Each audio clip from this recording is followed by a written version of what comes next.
আসসালামু আলাইকুম। আজকের রেসিপি সন্ধ্যাবেলার নাস্তা। আটা দিয়ে আলু দিয়ে ঝাল ঝাল মুখরোচক এই নাস্তাটি আপনি বাচ্চাদের টিফিনেও দিতে পারে। যেসব বাচ্চারা টিফিন না খেয়ে চলে আসে সেই বাচ্চারা কিন্তু টিফিন খেয়েই আসবে। আবার সন্ধ্যাবেলায় নাস্তা হিসেবে ফ্যামিলির সবাই খেতে পারে। তো চলুন এই রেসিপিটি আপনাদের সাথে শেয়ার করি। আগে থেকেই আটা আমি মেখে রেখেছিলাম নর্মাল রুটির সাইজে, যেরকম ডো হয় সেভাবেই। তারপর আলু সিদ্ধ আগে থেকেই করে রেখেছি। তারপর পেঁয়াজ কুচি, আদা বাটা, ধনেপাতা কুচি, লঙ্কা কুচি, টমেটো কুচি, কড়াইশুঁটি, বিনস কড়াই, গাজর, একটি ডিম সিদ্ধ করে রাখা আছে। একদিকে চাটু বসিয়েছি, একদিকে কড়া বসিয়েছি। গ্যাসটা আমি জ্বেলে দিয়েছি। রুটিগুলো একে একে বেলে নিলাম। খুব বেশি পাতলা করে বেলিনি রুটিগুলো। এদিকে কড়াইতে তেল দিলাম। চাটু গরম হলে রুটিগুলো একে একে উল্টে পাল্টে সেঁকে নেব। হালকা করে সেঁকে নেব এদিক ওদিক করে। তেল গরম হলে কড়াইতে জিরে ফোড়ন দেব।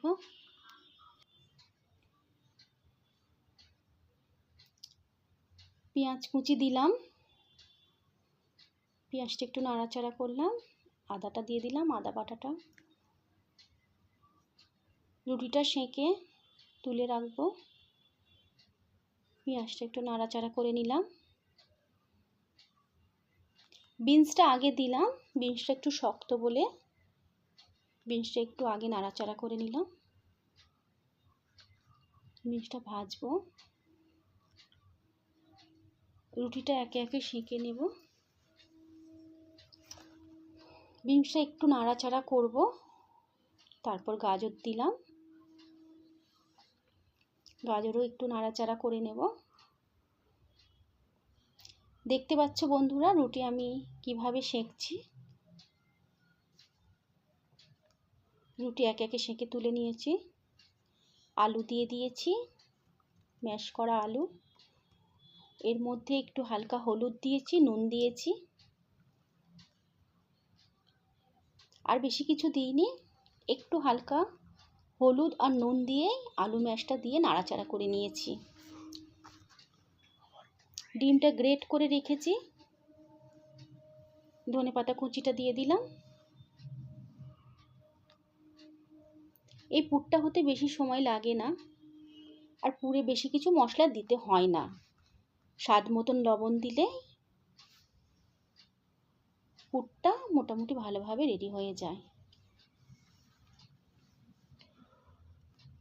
তোমরা চাইলে যদি গরম চাটুর মধ্যে পুর দিতে অসুবিধা হয় তাহলে তোমরা একটা প্লেটে রেখেও পুরটা দিতে পারো।